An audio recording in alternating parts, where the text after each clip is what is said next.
Oke, selamat bertemu lagi. Kita hari ini akan bahas tentang high industri, yaitu bahaya radiasi. Apa aja sih? Oke, kita masuk ke materinya. Kita harus kenalan dulu nih apa yang namanya radiasi. Nah, radiasi itu adalah pancaran energi melalui suatu materi atau ruang dalam bentuk panas, partikel atau gelombang elektromagnetik atau cahaya foton dari sumber radiasi. Nah, penempatan energi dari sumber energi ke lingkungannya tanpa membutuhkan perantara. Nah, jadi ini adalah suatu energi yang merambat di sekitar kita atau yang berkeliaran sekitar kita tanpa adanya perantara ya. Berarti dia dari sumbernya langsung mengarah ke kita atau ke tubuh kita. Ya guys, radiasi kan tidak dapat dideteksi oleh indera manusia secara langsung ya. Tapi radiasi ini memiliki sifat yang dapat digunakan untuk mengetahui sumber radiasinya dengan menggunakan beberapa alat nih ya. Misalnya nih, diperlukan alat bantu deteksi yang disebut dengan detektor radiasi yang secara spesifik mampu untuk melacak keberadaan jenis radiasi tertentu seperti misalnya ya, ada detektor alfa, detektor gamma, detektor neutron, dan lain-lain. Nah, lalu nih, radiasi dapat berinteraksi dengan materi yang dilaluinya melalui proses ionisasi, eksitasi, dan lain-lain. Ini mungkin tidak akan kita terlalu bahas ya, karena agak sulit pembahasannya. Nah, radiasi di tempat kerja yang dapat menimbulkan penyakit akibat kerja terdiri dari dua macam, ada dua ya, yaitu radiasi non-ionisasi atau namanya non-ionizing radiation, dan yang kedua itu radiasi ionisasi, yaitu ionizing radiation. Oke, langsung aja kita bahas ya yang pertama. Yang pertama ada yang namanya radiasi non-ionisasi, yaitu adalah sebuah radiasi dengan energi yang cukup untuk mengeluarkan elektron atau molekul, tetapi energi tersebut tidak cukup untuk membentuk atau membuat formasi ion yang baru.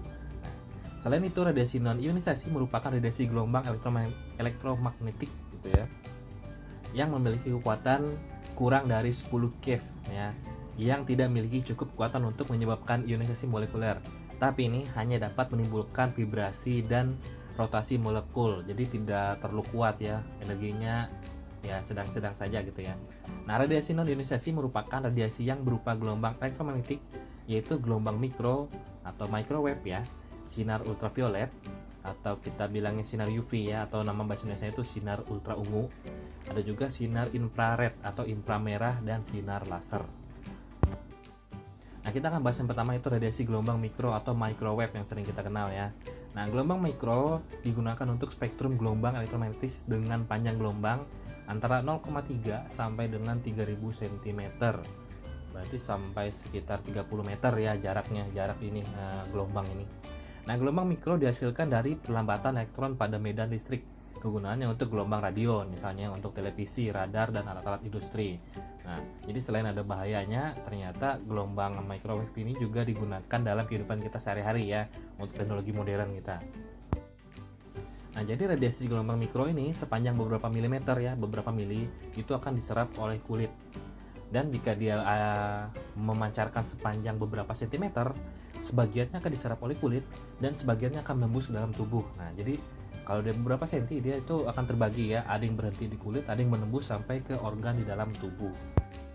Nah, mekanisme penyerapan energi gelombang mikro diserap dengan penyerapan energi oleh konduktivitas ion yang dipenuhi oleh faktor vaskularisasi, ketebalan, distribusi, dan kandungan air pada masing-masing tubuh. Jadi tiap orang ya, beda individu, beda manusianya, dia akan berbeda tingkat penyerapannya atau paparan ke tubuhnya. Mungkin itu dari kandungan air di tubuhnya, kandungan lemaknya, atau mungkin ketebalan kulitnya ya, berbeda-beda. Jadi gelombang mikro ini memiliki pengaruh terhadap kondisi kesehatan tenaga kerja yang bekerja di daerah sumber radiasi. Makanya nih, kalau kamu bekerja di sumber radiasi atau kamu bekerja dengan teknologi modern ya gitu ya, kita bilang ya, teknologi yang masa kini itu akan ada bahaya radiasi ya. Sindrom klinis dapat dibagi menjadi 3 stadium ya.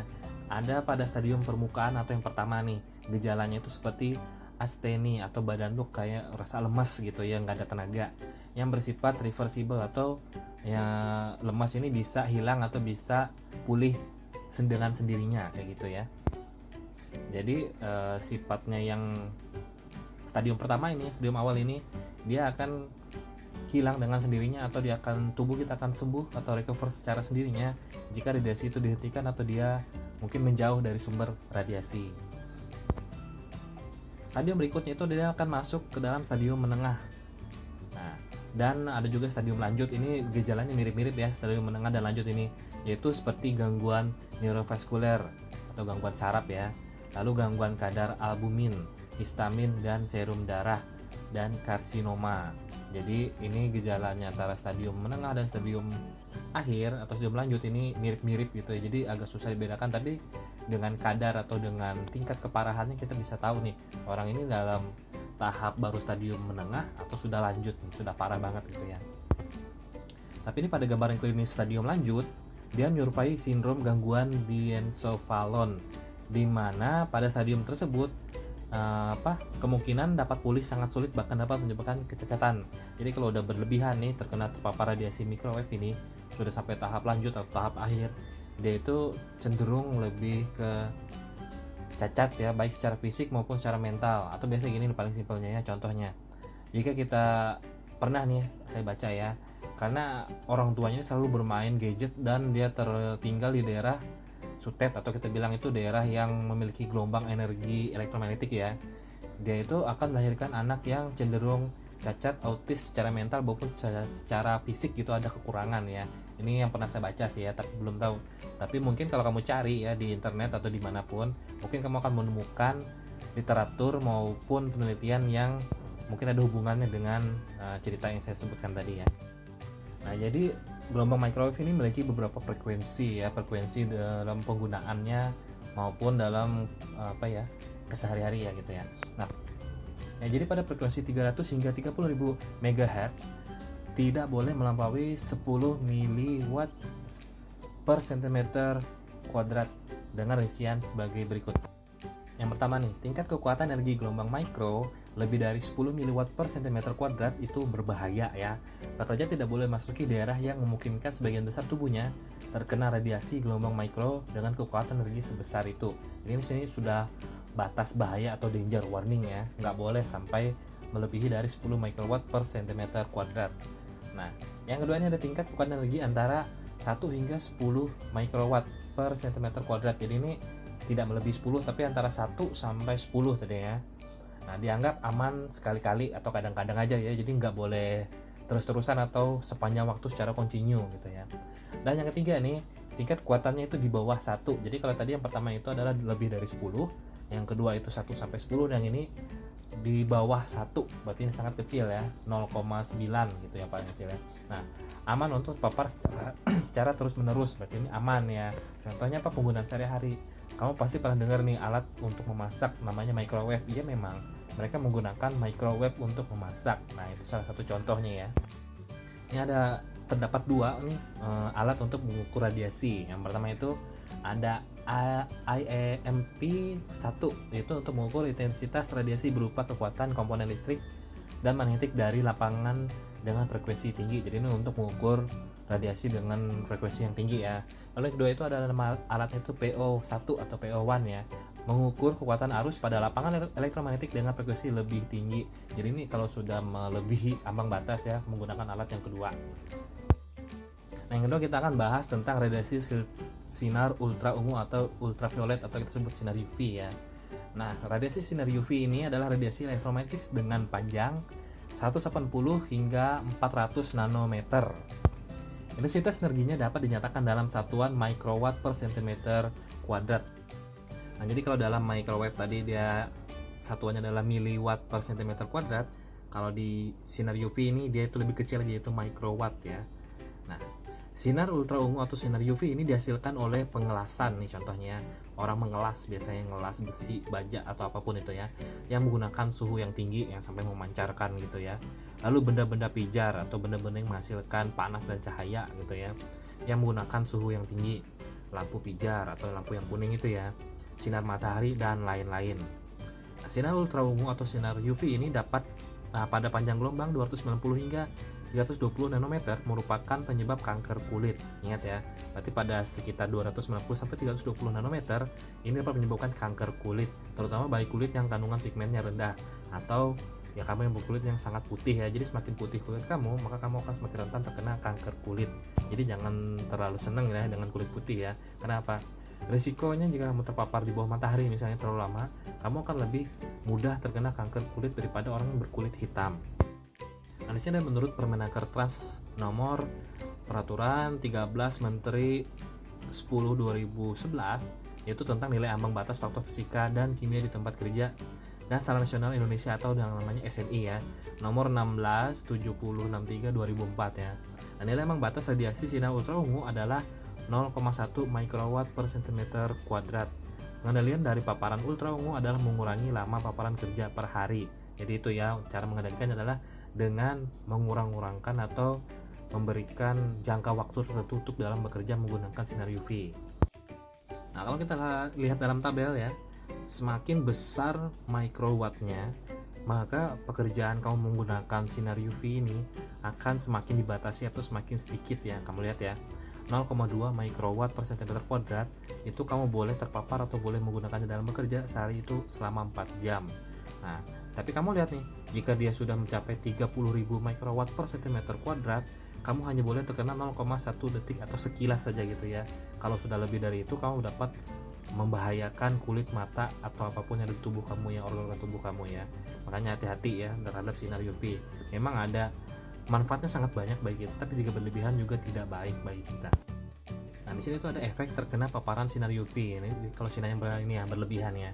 Yang pertama itu ada iritasi mata atau konjungtivitis fotoelektrika ya. Terus ada juga mata berair atau namanya lakrimasi, dan penderita menghindari paparan cahaya atau sensitif ya. Jadi kalau dia sudah melihat cahaya itu seperti terlalu terang gitu ya, dia karena apa? Sudah matanya itu mencapai ambang batas, dia itu tidak bisa mentoleransi cahaya lagi. Nah, tetapi gejala ini dapat kembali normal dalam beberapa hari. Jadi misalnya kamu nggak sengaja nih ya terkena atau kamu menatap matahari secara langsung, nah mungkin kamu akan agak buram-buram, tapi mungkin beberapa waktu atau sampai beberapa hari mungkin kamu akan kembali normal lagi gitu ya. Bisa kembali normal jika terpaparnya tidak sengaja. Lalu yang kedua nih ada kulit merah terbakar atau namanya eritema ya, dikenal ya. Pigmen kulit dapat melindungi dari sinar UV. Pada paparan kronis sinar UV dapat merusak struktur kulit dan menyebabkan kulit mengalami penuaan dini dan kanker kulit.